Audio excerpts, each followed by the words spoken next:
तो बताओ कि सबसे बड़ा कौन है।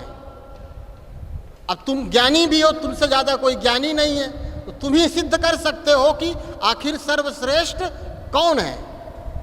तो एक दिन शिवरात्रि का समय था और हम विश्वनाथ जी से दर्शन करके बाहर निकल रहे थे और उस दिन हम बाबा से बहुत रोए थे अंदर मंदिर में। जैसे बाहर निकले वैसे ही प्रदर्शनी के लिए भाई बहन जो है पर्चे बांट रहे थे गेट के बाहर, और उस पर्चे में हमने भी पर्चा एक ले लिया।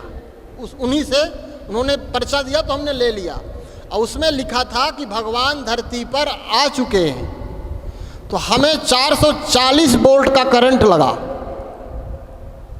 हमारा दिमाग सुन्न हो गया कि भगवान आ गए हैं। तो उसमें वो हमने पूछा, फिर से उनसे 2 बार पूछा कि भगवान धरती पे आ गए हैं? बोले हाँ। तो हम बोले कि कहाँ आ गए हैं? बोले पता इसमें लिखा है।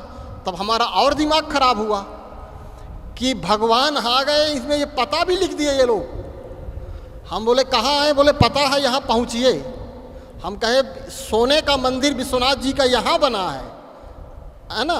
विश्वनाथ जी में आप लोग गए होंगे, 8.5 कुंटल सोना के नीचे बाबा बैठे हैं। अब बाबा क्या कहते हैं मुरली में कि मैं सतयुग में सोने की युग में नहीं जाता। बाबा यहीं 8.5 कुंटल सोना के नीचे बैठे हैं, सतयुग में जाने की जरूरत है नहीं, है ना।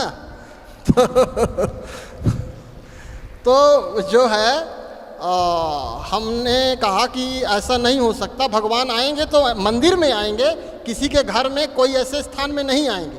तो उन्होंने कहा आप समय निकाल के थोड़ा सा आप पहुँचें, आएँ, देखें।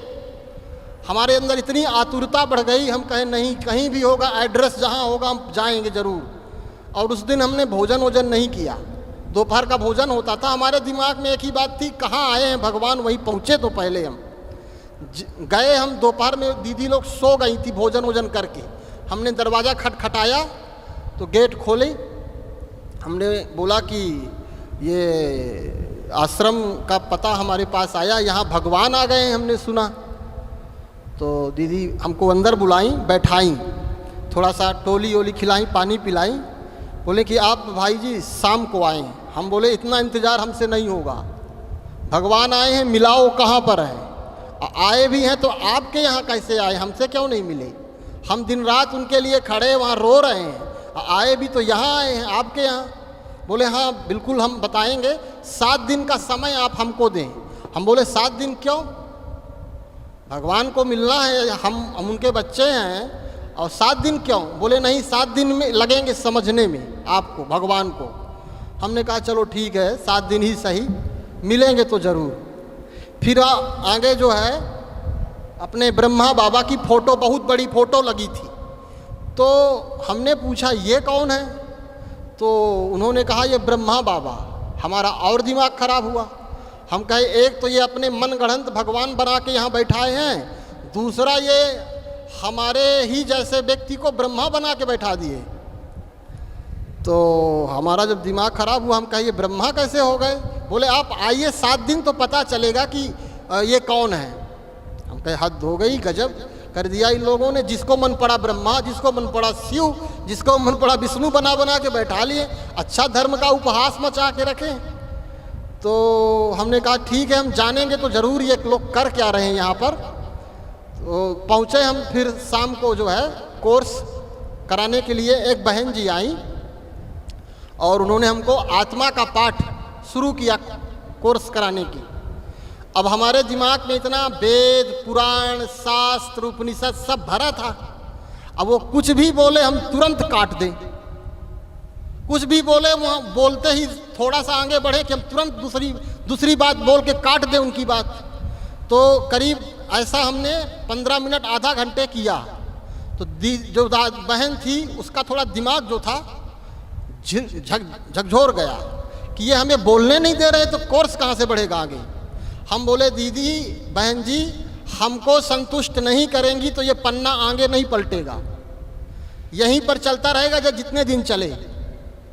या तो आप हमारे प्रश्नों का सही उत्तर दें तो आगे बढ़ेगा कोर्स। दीदी ने कहा, हमने कहा कि ये बताएं आपके आश्रम में कोई शास्त्र पुराण वेद पढ़ा है? बोले कोई नहीं पढ़ा। हम बोले तब तो बड़ा मुश्किल है, ये पूरा होगा, आपकी किताब बहुत मोटी है, ये आगे बढ़ेगी ही नहीं। फिर वहाँ एक भाई थे, संपत भाई करके नाम है, अभी भी वहाँ समर्पित हैं। वो विश्वविद्यालय से आचार्य किए थे और वहाँ समर्पित हुए थे, अभी उसी समय आए थे। तो उन्होंने कहा एक भाई जी हैं हमारे, वही थोड़ा सा पढ़े हुए हैं, ज्योतिष या वेद पुराण पढ़े हैं। हमने कहा दीदी आप समय बर्बाद ना करें, उनको भेजें, नहीं तो आपकी हमारी हो जाएगी झगड़ा फालतू में, आपको आएगा गुस्सा और हम कहेंगे कि नहीं ऐसा नहीं है, आप कहेंगे नहीं ऐसा है, बाबा ने कहा है। हम मानते हैं बाबा ने कहा है, किंतु हमारे मन को जब तक संतुष्टि नहीं होगी तो चाहे कोई भी कहा हो हम आगे नहीं बढ़ेंगे। तो फिर वो भाई जी आए, संपत भाई थे, उन्होंने फिर मोर्चा संभाला और फिर वो हमारा उनका कोर्स शुरू हुआ। और बहुत शांत स्वभाव के थे वो, हम थोड़ा सा तेज बोलते हैं, वो बहुत शांत और बहुत मुस्कुरा करके बड़े प्यार से बोलते रहे।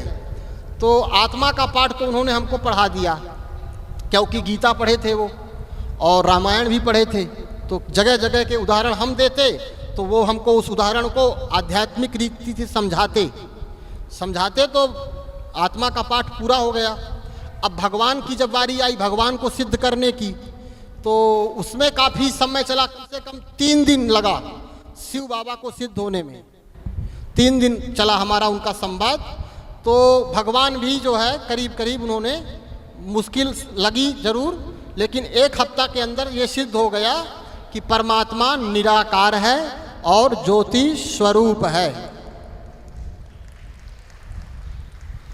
क्योंकि एक हमारे पता नहीं दिमाग में परमात्मा ने क्या चीज़ भरी है कि हम जो चीज़ को जानना चाहते हैं उसकी पूरी गहराई पे जा कर के उसको जानना चाहते हैं। आप कह दिए कि ये सूर्य है, हमने मान लिया सूर्य है, लेकिन ये सूर्य क्यों है, कैसे है, पूरी जानकारी जब तक हम नहीं ले लेते तब हमको संतुष्टि नहीं होती। तो जब हमको ये संतुष्टि हो गई कि सर्वश्रेष्ठ, सर्वज्ञ, सर्वशक्तिमान, सर्वधर्म मान्य परमपिता परमात्मा शिव है, उसी दिन से हमारे दिमाग से सारे देवी देवता, यक्ष, गंधर्व, किन्नर जितने थे सब के सब बाहर निकल गए और हमारा बुद्धि केवल एक परमात्मा पे स्थिर हो गई। स्थित प्रज्ञ, जिसको अर्जुन, गीता की भाषा में भगवान ने अर्जुन को कहा कि अर्जुन, स्थित प्रज्ञ जो पुरुष होता है उसका मन और बुद्धि चलायमान नहीं होती। तो उसके बाद जो है फिर और भी प्रकरण आए, 84 जन्म का चक्र आया, काफ़ी चीज़ें आईं और उन्होंने उसको सरलता से समझाया, हम समझ भी गए। थोड़ा सा 84 लाख योनियों में भी 2-3 दिन चला टॉपिक, करीब करीब 15-16 दिन चला कोर्स, 7 दिन का कोर्स 15-16 दिन चला। और फिर भी अब मुरली की बारी आई। मुरली हमको न समझ में आई, क्योंकि मुरली में इतना विरोधाभास, जबकि भगवान का जो नाम है वो है सत्य, सत्यम व्रतम सत्य परम च सत्यम। भागवत में कहा है कि परमात्मा सत्य है, उसका बोलना सत्य है, उसका देखना सत्य है, उसका चलना सत्य है, उसका हर कर्म सत्य है। तो जो मुरली थी उसमें एक लाइन में जो भगवान बोल रहा है, दूसरी लाइन में भगवान वही बात को स्वयं काट दे रहा है। हम कहे ऐसा झूठ बोलने वाला भगवान नहीं हो सकता, बात बात पे झूठ बोलता है।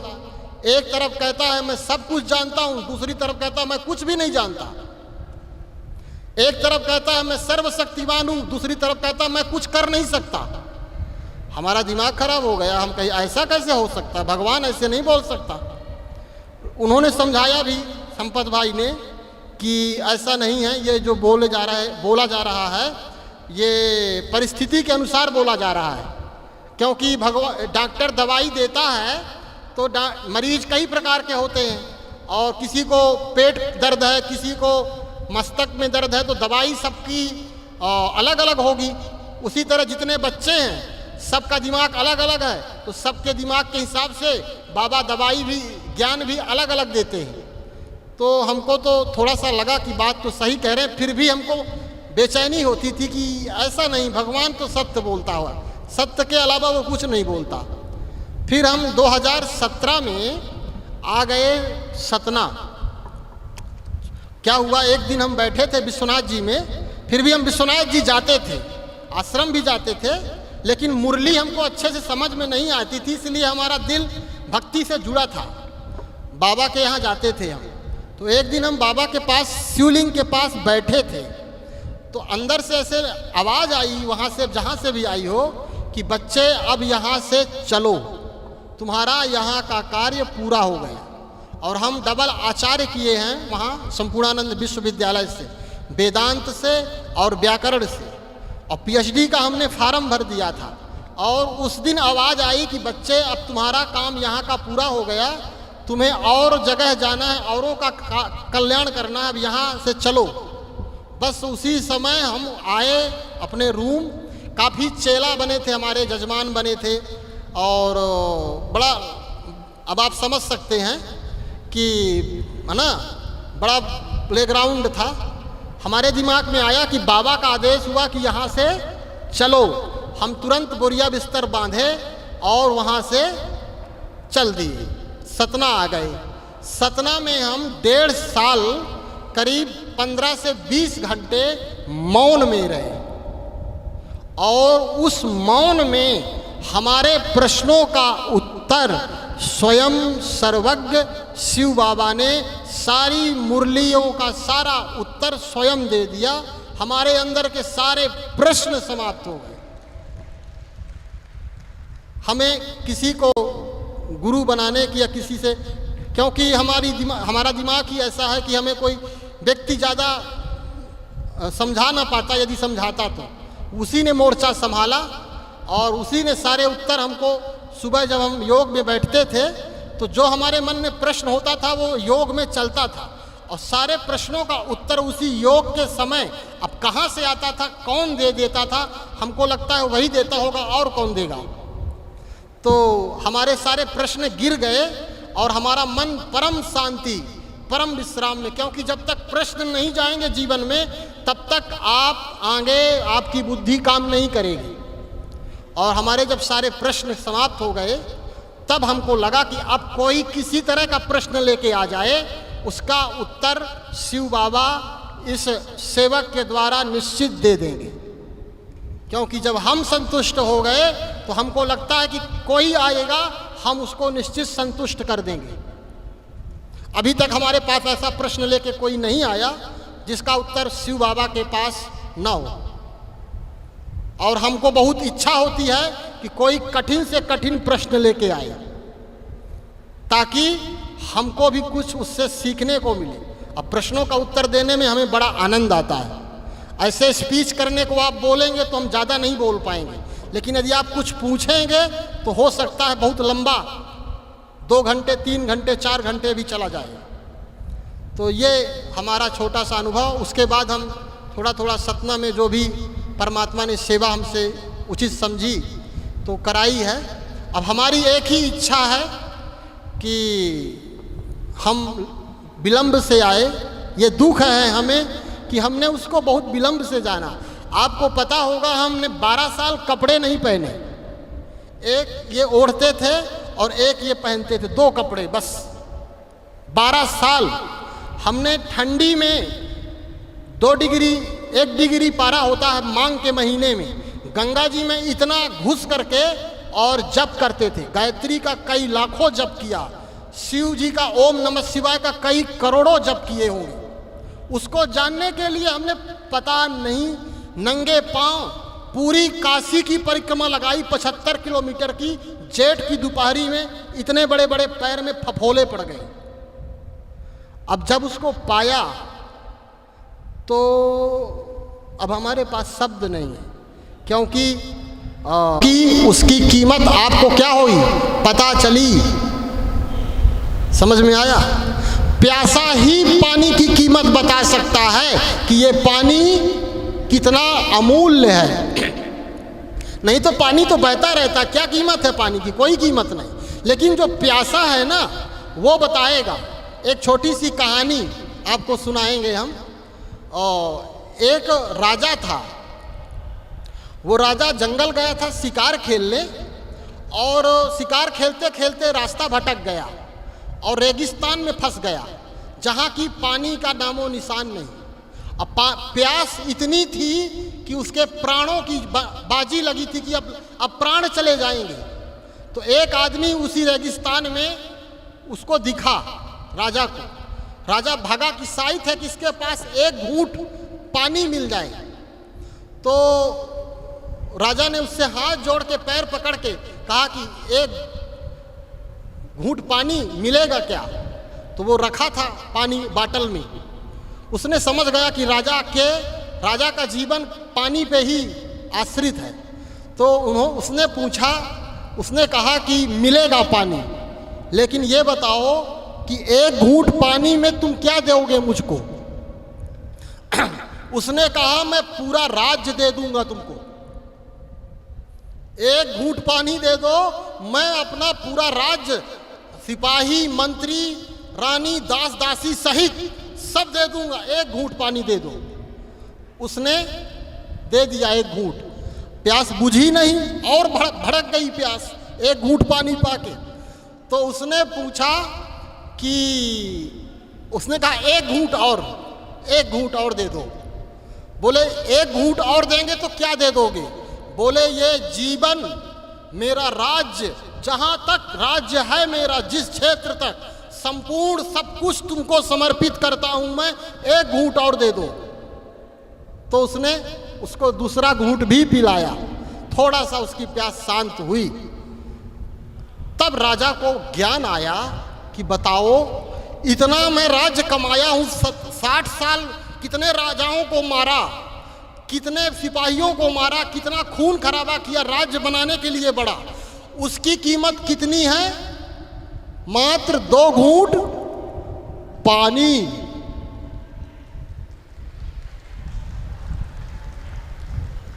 बात समझने की है। समझदार जो होंगे वो समझ गए होंगे, है ना? जब तक प्यास नहीं आएगी तब तक परमात्मा को हम पी नहीं सकते। वो पीने का विषय है, वो जीने का विषय है, वो कानों से सुन करके यहाँ से सुन के यहाँ से निकालने का विषय नहीं, वो किसी को सुन के दूसरे को बताने का विषय नहीं। वो पियो, वो ऐसा रस है ना? देखिए, कृष्ण ने, ब्रह्मा ने पिया। सबसे ज्यादा शिव बाबा को किसने पिया? ब्रह्मा ने पिया। तो उसके लिए भक्ति मार्ग में कृष्ण का अवतार है ना ब्रह्मा बाबा, तो उसके लिए भक्ति मार्ग में एक श्लोक बना है, स्तुति बनी है, जिसने शिव बाबा को पिया।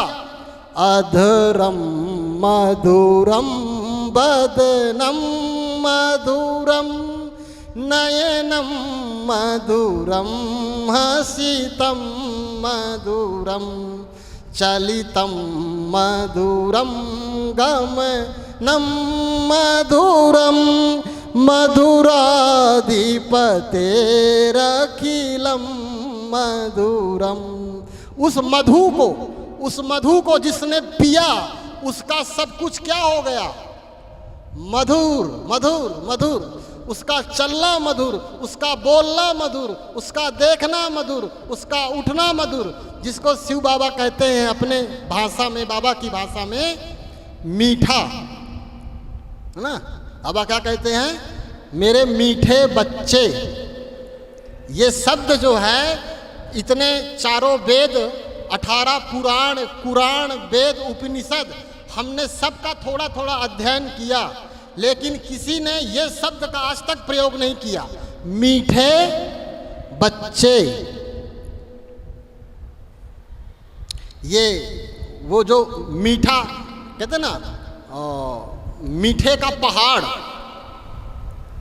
परमात्मा इतना मीठा है कि उसकी हवा हमको छू जाए ना तो हम मीठे हो जाएंगे, उसको छूने की जरूरत नहीं है। उसकी सुगंध हमको यदि मिल जाए तो हमारा जीवन क्या हो जाएगा? एकदम मीठा हो जाए। वो इतना मीठा है। इसीलिए बाबा कहते हैं, कोटों में कोई, कोई में भी कोई, मैं जो हूँ, जैसा हूँ, मुझे जान सकता है। अब वो कोटों में कोई में कोई कौन है, ये हम लोग समझेंगे अपने से। हम ऐसा नहीं कह सकते कि हम ही हैं और वो बना दे, है ना। एक होती है अनुकंपा, एक होता है कृपा, एक होती है एक होता है प्रसाद। प्रसाद जो है जब वो चाहता है, जिसको चाहता है देता है। एक छोटी सी कहानी और सुनाते हैं। परमात्मा जब मौज में आता है ना, तो फिर वो ये नहीं देखता कि कौन कैसा है, वो बांटता है तो फिर बांटता है। और वो जिसको दिया भी है ना, तो पागलों को दे देता है। देने में आता है तो अच्छे अच्छे पागलों को वो महाज्ञानी बना देता है। अब पंडितों को तो मिलता ही नहीं है, वो पता नहीं कैसे मिल गया, हमको खुद ही समझ में नहीं आ रहा। पंडितों को परमात्मा नहीं मिल सकता। हम खुद आश्चर्य में रहते हैं। हमारे गुरु जी को पता चला कि हम ब्रह्मा कुमारी आश्रम में जाते हैं, तो उन्होंने जानते हैं क्या बोला? बोला कि तुम जो है धर्म भ्रष्ट हो गए, धर्म भ्रष्ट हो गए, मार्ग से पतित हो गए। अब अभी हमारी उनकी मुलाकात नहीं हुई। जिस दिन मुलाकात होगी तो हम छोड़ने वालों में से नहीं हैं। बोलेंगे, उनको धर्म की परिभाषा बताएंगे। हम नहीं डरते किसी को, केवल उसके अलावा। तो क्या है कि हाँ, एक कहानी हम आपको सुना रहे थे। स्मृति विस्मृति हो गई। कहानी अच्छी थी लेकिन बात दूसरी बीच में आ गई। तो कहने का मतलब ये है कि परमात्मा, हाँ, हमारी ब्रह्मा कुमारी बहनें और हमारे इस ब्रह्मा कुमारी संस्था में हम मधुबन भी गए, 2 बार गए, 3 बार गए, और हमें अनुभव किया कि इस संस्था में सबसे जो मुख्य बात है वो परमात्मा से रिलेशन, संबंध जब तक नहीं जुड़ेगा तब तक प्राप्ति नहीं होगी। यदि आपको कुछ पाना है ना, तो रिलेशन करना पड़ेगा। रिलेशन जुड़ता है। अब देखिए, एक लड़की, मात्र एक रात का ही 3-4 घंटे का कार्यक्रम होता है, और वो उसी क्षण एक पर पुरुष को, जिससे उसका कोई संबंध नहीं, उसको अपना संपूर्ण जीवन समर्पण कर देती है। पति, अभी कुछ समय पहले वो उसका कुछ नहीं था, लेकिन 3-4 घंटे का खेल हुआ, पंडितों ने उसके साथ पता नहीं क्या क्या किया, और उसने उसमें अपना संपूर्ण जीवन उस मनुष्य के ऊपर समर्पित कर दिया। इतना बड़ा विश्वास कि अब ये हमारा एक माथे पे सिंदूर क्या लगा दिया, एक गले में मंगलसूत्र क्या पहना दिया, कि उसी 2 चीज़ों से उसने उस मनुष्य को क्या मान लिया? अपना पति, परमेश्वर, सब कुछ मान लिया। अब शिव बाबा यहाँ कह रहे हैं कि बच्चे, मैं तुम्हारा बाप हूँ। और एक शब्द बाबा के हमको दिल को कचोट जाते हैं। जब बाबा जानते हैं क्या कहते हैं? मैं तुम्हारा ओबीडियंट सर्वेंट हूँ। सोचो, ये शब्द कहने के बाद हमारे शब्द कहने के कुछ हिम्मत नहीं होती। यहाँ किसी के पास एक फ्लैट है, एक गाड़ी है, वो ऊपर का सीना तान के चलता है। जो तीनों लोगों को खिला रहा है, वो अपने बच्चों से क्या कह रहा है? मैं तुम्हारा, है ना। हमको चुल्लू भर पानी में डूब मरना चाहिए, हमें अहंकार छूना नहीं चाहिए। यदि ये शब्द याद रहे ना बाबा के, कि कौन क्या बोल रहा है, पता है कौन क्या बोल रहा है? शेष महेश दिनेश सुरेश निरंतर जाको ध्यान लगावे, ताही अहीर की छो हरिया छछिया भर छाछ में नाच नचावे। ये भागवत में एक दोहा है, तुलसीदास जी ने अपने कविता में ये चीज़ लिखी कि महेश मतलब शंकर, है ना, दिनेश मतलब सूर्य, गणेश, ब्रह्मा, विष्णु, जिसका ध्यान लगाते हैं और किसी के ध्यान में वो आता नहीं, वो परमात्मा, वो अखिल कोटि ब्रह्मांड नायक थोड़ी सी गोपियों के छाछ में उनके कहने पे नाच रहा है। समझ रहे हैं? हेलो, हाँ। तो वो गोपियां कौन है? वही हमारी ब्रह्मा कुमारी गोपियां हैं जो शिव बाबा को मीठे बाबा कह करके, प्यारे बाबा कह करके क्या कर रही हैं? नचा रही हैं अपने इशारे पे। इधर बाबा, इधर कुर्सी लाओ, वहां पर ये चीज ले जाओ, बाबा आज यहां पर ये हो गया, वहां पर देख लेना थोड़ा सा। नचा रहे ना? हाँ, ये भागवत का जो श्लोक है, ये हम लोगों के, आप लोगों के लिए ही बाबा ने कहा है। भागवत क्या है? भागवत ने सारा ज्ञान यही कहा है, कोई समझता नहीं है तो उनका दोष नहीं विचारों का। तो कहने का हमारा अर्थ ये है कि परमपिता परमात्मा इतना सरल है कि जब तक हम सरल नहीं बनेंगे तब तक उसको समझ नहीं सकते कि वो कौन है। उसको, उस पे दिमाग नहीं लगाना, ध्यान रखना।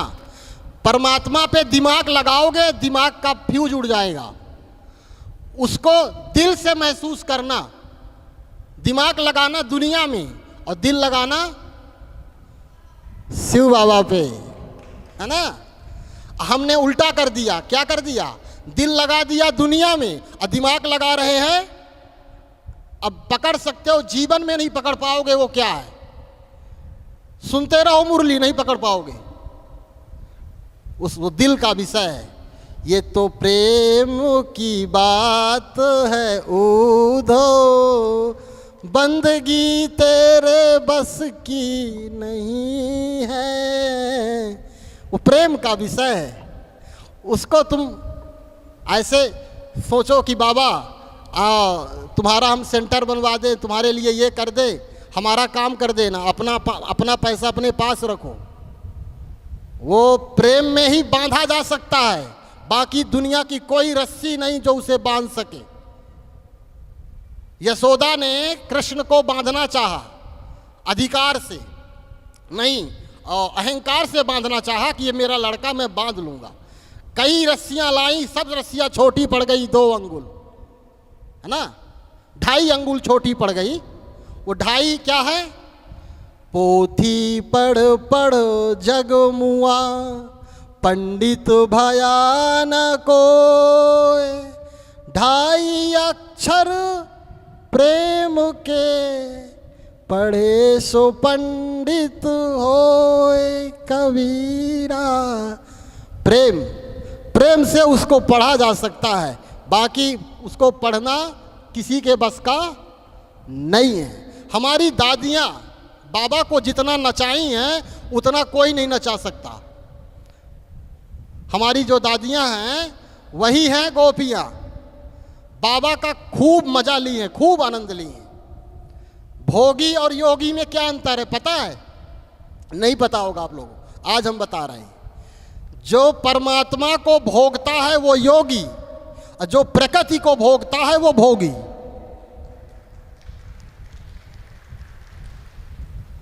आप लोग भी भोगी हैं, आप लोग असली वाले को भोग रहे हैं, और यहाँ वाले झूठे लोग नकली वाले को भोग रहे हैं।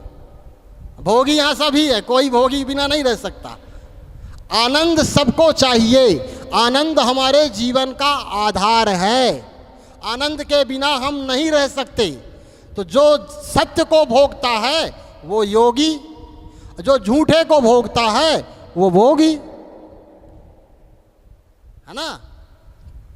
तो कहने का मतलब है कि हमें परमात्मा को दिल से, रिश्ता उससे जोड़ना है। एक ही काम पे ध्यान देना, उससे, उसको अपने करीब से करीब रिलेशन से जोड़ो। और रिलेशन तभी जुड़ेगा जब हमारा उससे कुछ ना कुछ मिले, है ना? मिलाना है हमको उससे कुछ ना कुछ। और रिलेशन तभी जुड़ेगा जब हमारा उसका डीएनए मिले, कुछ चेहरा मिले, कुछ लेन देन हो आपस में। रिश्तेदारों से क्या होती है? कुछ लेन देन होती है ना? तो बाबा से भी कुछ बातचीत हो, बाबा से हमारा कुछ मिलना चाहिए, तब तो बाबा से हमारा प्रेम होगा। खाली बाबा कहने से, आप बनारस में चले जाएं, वहाँ के रिक्शे वाले कहते हैं बाबा, सब लोग वहाँ जैसे आप लोग बाबा कहते हैं ना शिव बाबा को, वहाँ का रिक्शे वाला, ऑटो वाला, जैसे वृंदावन में सब कहते हैं राधे राधे, उसी तरह विश्वनाथ जी में सब कहते हैं बाबा बाबा। तो हम लोग भी यदि बाबा को बिना बाबा के स्वरूप को जाने, बिना उससे संबंध जोड़े बिना बाबा कह रहे हैं, तो हमारे बाबा का कोई मतलब नहीं है। एक मुरली में हमने पढ़ा, बाबा ने क्या कहा कि सारे खजानों की चाबी है, दिल से कहो मेरा बाबा। बहुत गहरी बात है, इसको आप हल्के में मत लेना। सारे खजानों की चाबी, केवल 2 शब्द, क्या? अब सोचिए, मतलब जितना कुबेर का भंडारा है ना, जितना माल रखा है शिव बाबा के पास, सब की चाबी का ताला मेरा बाबा।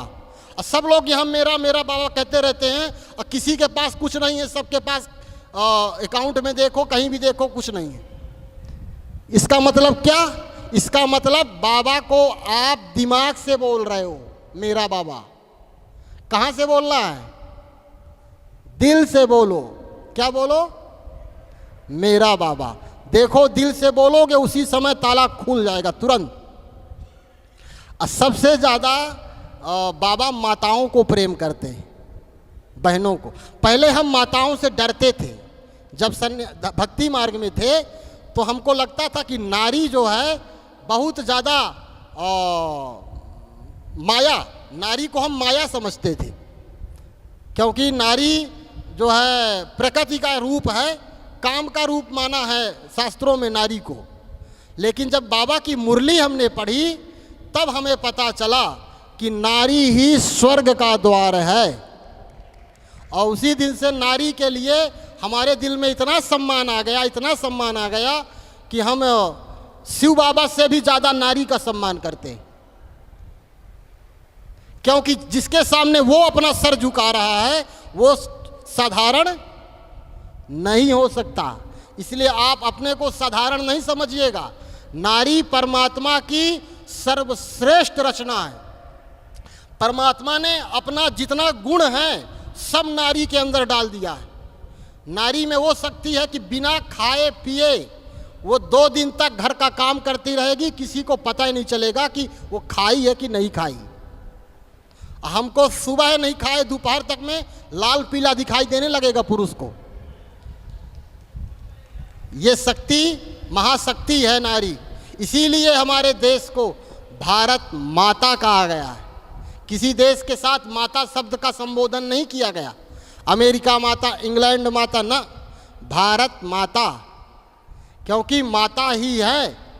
और अभी एक विषय पर हमारी चर्चा हो रही थी, हम कुछ लोगों के पास बैठे थे एक समय, कि नारी जो है, नारी की कोई जाति नहीं रखी समाज ने। हमारे भारतवर्ष में नारी को कोई जाति का स्थान नहीं दिया। आपको सुनकर के हैरानी होगी कि ब्राह्मण है, क्षत्रिय है, वैश्य है, शूद्र है, चार जातियां हैं ना, लेकिन नारी की कौन जाति है? कौन बताएगा? स्त्री की कौन जाति है? स्त्री को इतना नीचा गिरा दिया है भारत में के पुरुषों ने कि स्त्री को शूद्र जाति तक में भी नहीं रखा। क्यों? क्योंकि स्त्री का विवाह जिसके साथ होगा उसकी जाति वहीं से बनेगी। जब तक उसका विवाह नहीं हुआ तब तक उसकी कोई जाति ही नहीं है। सोचिए कितना बड़ा अपमान, इतनी बड़ी शक्ति को कोई स्थान नहीं दिया नारी को। जबकि सबकी उत्पत्ति किससे हुई? नारी से ही हुई है। एक बार एक व्यक्ति ने कहा, हमने कहा कि कन्यादान जो है पाप है, क्योंकि किसी वस्तु का हम दान कर सकते हैं किसी को, किसी आत्मा का दान किसी व्यक्ति को नहीं किया जा सकता। लेकिन हमारे सनातन धर्म में कन्यादान का बहुत बड़ा महत्व है। अब बड़े खुशी से लोग कन्यादान करते हैं, है ना। कन्यादान का मतलब है, अब इसका लोगों ने तर्क लगाया कि अब क्या किया जाए, इसमें फंस गया मामला, वास्तव में बात सच्ची है। तो लोगों ने जानते हैं क्या कहा कि कन्यादान नहीं किया जाता, गोत्र दान किया जाता है, कि कन्या को दूसरे गोत्र में मिलाया जा रहा है, इसीलिए इसको कन्यादान के रूप में दूसरे पुरुष के हाथ में उसका पिता हाथ देता है। तो हमने भी तर्क लगाया दूसरे बात बुद्धि का कि गोत्र किससे पैदा हुआ। गोत्र मतलब किसी ऋषि का नाम, जिसका किसी का कश्यप गोत्र है, किसी का वशिष्ठ गोत्र है, किसी का गौतम गोत्र है, किसी का भारद्वाज गोत्र है। ये कौन है? भारद्वाज कौन है? परमात्मा थोड़ी है। भारद्वाज हमारे पूर्वज कोई ऋषि हैं। और ऋषि कहाँ से पैदा हुए? पुरुष से कि स्त्री से? तो जिससे तुम पैदा हुए हो उसी को तुम गोत्र का नाम दान दे रहे हो। अब जब हमने ये तर्क दिया तो उनके पास इसका कोई उत्तर सिलेंडर हो गए। नारी को, हाँ, इसका आध्यात्मिक रहस्य है। क्या रहस्य है? नारी, देखिए पंडितों ने कितनी चालबाजी की है। पंडितों की चालबाजी देखिए, पति को परमेश्वर बना दिया। अब किसको कन्यादान कर रहा है? परमेश्वर को। अब एक साधारण पुरुष जिसको ठीक से खाना और ठीक से बोलना नहीं आता, चलना, उसको क्या बना के बैठा दिया? परमेश्वर। पति परमेश्वर है। अब परमेश्वर को आत्मा परमात्मा को दान की जा रही है। तर्क देखिए कितना सुंदर लगाया है। लेकिन आध्यात्मिक रहस्य क्या है इसका? वास्तविक में कन्यादान लेने का अधिकारी केवल कौन है? परमपिता परमात्मा ही आत्मा का कन्यादान ले सकता है। कोई पुरुष में इतनी हिम्मत नहीं कि किसी आत्मा का दान ले सके। ये बात हमारे पंडितों को पता थी।